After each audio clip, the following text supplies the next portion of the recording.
السلام علیکم ورحمۃ اللہ وبرکاتہ۔ ایم اے عربی سیمسٹر فرسٹ کے پیپر ٹو جو کہ گرامر یعنی قواعد کے بارے میں ہیں، یہ پیپر ہم آج سے شروع کرتے ہیں۔ اور آج کی اس کلاس میں ہم کلمہ کی تعریف، ڈیفینیشن اور اس کی اقسام کائنڈس کے بارے میں بات کریں گے، جس میں کلمہ کے جو لغوی معنی ہے، قرآنی معنی ہے، عرفی معنی ہے، اصطلاحی معنی ہے، اور اسی طریقے سے جو کلمہ کی اور قسمیں ہیں جیسے اسم، فعل اور حرف، اور ان اقسام کی یعنی اسم کی علامتیں کون سی ہے، فعل کی علامتیں کون سی ہے اور حرف کی علامتیں کون سی ہے، ان ساری چیزوں کے بارے میں آج ہم بات کریں گے۔ سب سے پہلے یاد رکھیے کہ وہ یہ کہ زبان اللہ تعالیٰ کی نعمتوں میں سے ایک بڑی نعمت ہے۔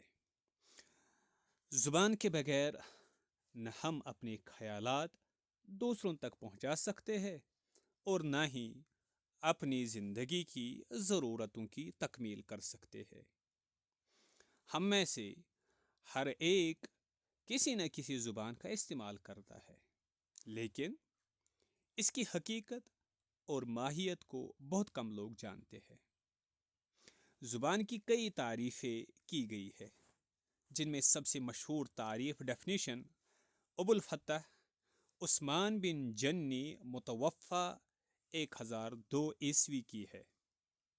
وہ لکھتے ہیں، حد اللغہ اصوات یعبر بها کل قوم عن اغراضهم، یعنی زبان کی تعریف یہ ہے، زبان کی ڈیفینیشن یہ ہے کہ وہ ایسی آوازیں ہیں جن کے ذریعے ہر قوم اپنے اغراض و مقاصد کا اظہار و بیان کرتی ہے۔ عربی زبان ان اصوات کا مجموعہ ہے جن کے ذریعے عرب قوم اپنے اغراض کا اظہار کرتی ہے۔ یہ زبان سینہ بسینہ نقل ہوتے ہوئے ہم تک پہنچی ہے۔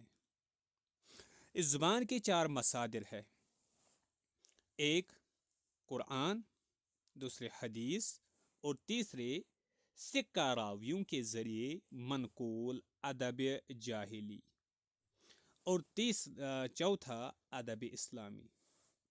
یعنی there are 4 sources of Arabic language. ایک تو قرآن ہے، دوسرا حدیث، تیسرا ایتھینٹک راویوں کے ذریعے نریٹروں کے ذریعے جو جاہلی لٹریچر ہے، اور چوتھا اسلامک لٹریچر۔ فتوحات اسلامیہ کے بعد جب عرب اہل زبان کا عجمیوں کے ساتھ اختلاط ہوا اور اس اختلاط کے نتیجے میں زبان کے بگڑنے کا اندیشہ ہوا، تو عرب اہل زبان نے اس زبان کی حفاظت اور کتاب و سنت کے افہام و تفہیم کے لیے اس کے اصول و قواعد منضبط کیے۔ یعنی یہ اس سوال کا جواب ہے کہ عربی گرامر اور عربی زبان کے یہ اصول و قواعد یہ کیوں بنائے گئے، ان کو کیوں لکھا گیا، اس کی وجہ کیا ہے؟ اس کی وجہ ہے جب مسلمانوں کی حکومت اور مسلمان دنیا میں پھیل گئے، عرب سے باہر نکلے، تو پھر عربوں کا عجمیوں کے ساتھ، غیر عربوں کے ساتھ واسطہ ہوا، اور اس واسطے کے نتیجے میں عربی زبان کے بگڑنے کا اندیشہ ہوا۔ تو پھر عرب اہل زبان نے اس زبان کی حفاظت، عربی زبان کی حفاظت اور اس کے علاوہ کتاب و سنت کو سمجھنے کے لیے اصول اور قواعد بنائے۔ ان مختلف نوع اصول و قواعد کو علوم عربیہ کہتے ہیں۔ اب یہ جو مختلف قسم کے اصول اور قواعد ہے، ان کو علوم عربیہ کہتے ہیں۔ یہ وہ علوم ہیں جن کی رعایت اور جن کا لحاظ کرنے سے عربی زبان میں بولنے اور لکھنے کی غلطیوں سے بچا جا سکتا ہے۔ ان علوم میں سرفہرست، اب یہ جو علوم ہیں علوم عربیہ، ان میں سرفہرست علم صرف، علم اعراب اور علم اعراب ہے۔ اور علم اعراب جو ہے اس مؤخر ذکر کو نحو بھی کہتے ہیں، علم اعراب کو نحو بھی کہتے ہیں، اور کبھی کبھی دونوں کے مجموعے کو بھی نحو کہتے ہیں۔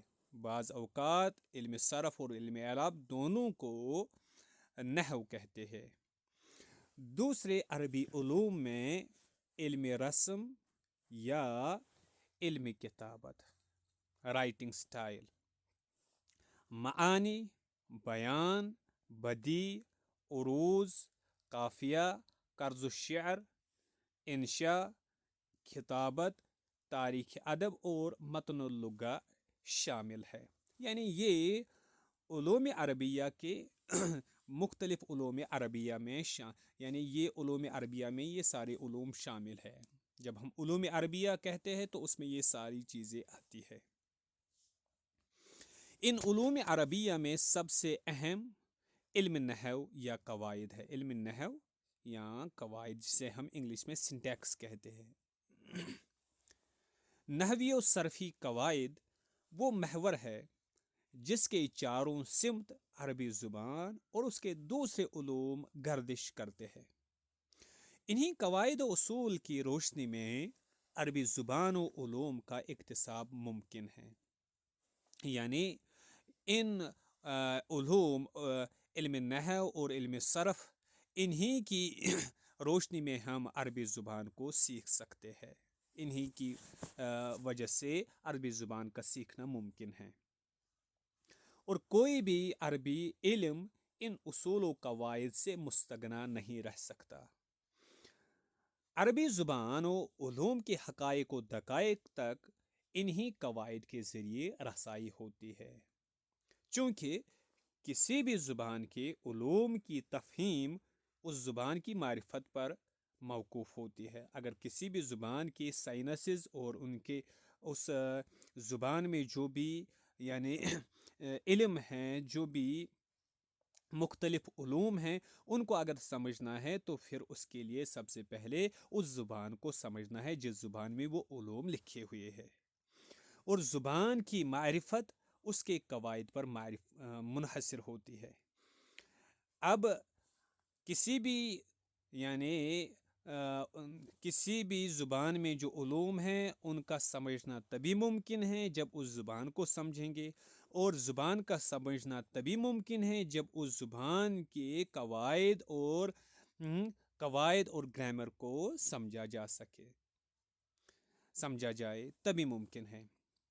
اس لیے ان واضح اور بسیط مقدمات کی وساطت سے ہم بآسانی اس نتیجے پر پہنچ سکتے ہیں کہ کسی بھی زبان کے علوم عقلی ہو یا نقلی، شرعی ہو یا ادبی میں بصیرت، بلکہ ان کی معرفت کے لیے اس زبان کے قواعد کا علم ناگزیر ہے، ضروری ہے۔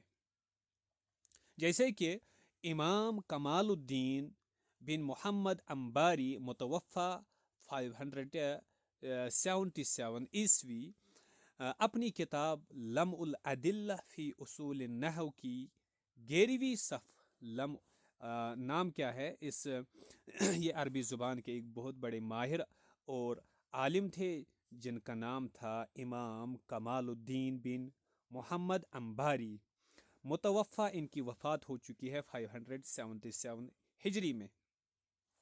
یہ اپنی کتاب لمع الادلہ فی اصول النحو، ان کی کتاب کا نام ہے لمع الادلہ فی اصول النحو، اسی کتاب کی 11ویں فصل میں یہ لکھتے ہیں کہ تمام ائمہ سلف و خلف کا اس بات پر پوری طرح اجماع ہے کہ مرتبہ اجتہاد پر پہنچنے کے لیے عربی قواعد کا جاننا شرط ہے، اور کوئی مرتبہ اجتہاد پر فائز نہیں ہو سکتا، خواہ وہ تمام علوم کا جامع ہو جب تک وہ قواعد عربی کو نہیں جانتا ہے. یعنی ان کا کہنا یہ ہے کہ اگر ایک شخص تمام علوم جانتا ہو لیکن اسے عربی قواعد معلوم نہ ہو تو پھر وہ اجتہاد نہیں کر سکتا، پھر وہ مرتبہ اجتہاد تک نہیں پہنچ سکتا.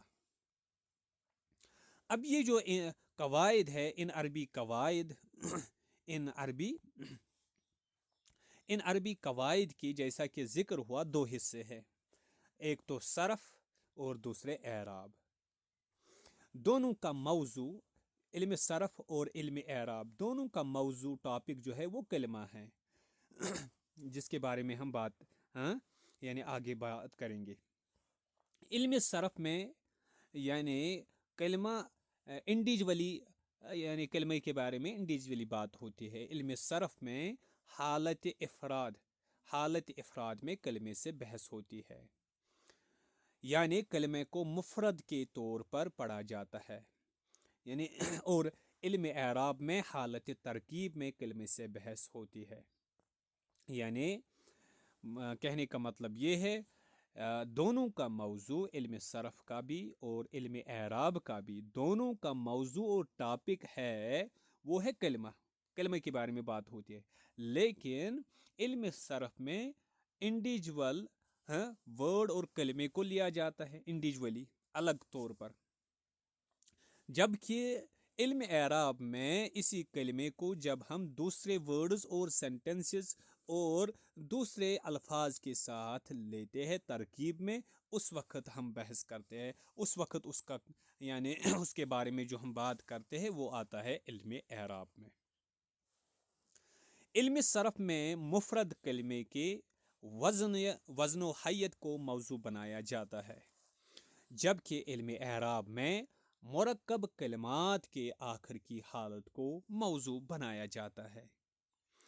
اسی لیے یعنی جو علم صرف ہے اس میں انڈیویجول ورڈ کے سٹرکچر، اس کے وزن، اس کے پیٹرن اور اس کی حیت اور سٹرکچر کو موضوع بنایا جاتا ہے، وہ ڈسکس کیا جاتا ہے. جبکہ علم اعراب میں مرکب کلمات، جو ورڈز کمبائن ہوتے ہیں، ان کمبائنڈ ورڈز کے آخر کی جو حالت ہے اس کو ڈسکس کیا جاتا ہے، اس کو موضوع بنایا جاتا ہے. اسی لیے عربی قواعد یا عربی نحو و صرف کی ابتدا کلمے کی تعریف اور اس کے اقسام کے بیان سے ہوتی ہے، کیونکہ دونوں میں کلمہ موضوع ہوتا ہے. واضح رہے کہ نحو کا اطلاق کبھی کبھی علم اعراب پر بھی ہوتا ہے، اور ہمارے ملک میں یہی اصطلاح زیادہ رائج ہے. یعنی ہندوستان، پاکستان، بنگلہ دیش، انڈین سب کانٹیننٹ میں عام طور پر علم اعراب کے لیے عام طور پر زیادہ تر ٹرم جو استعمال ہوتے ہیں وہ علم نحو ہے. یہ ہے یہاں تک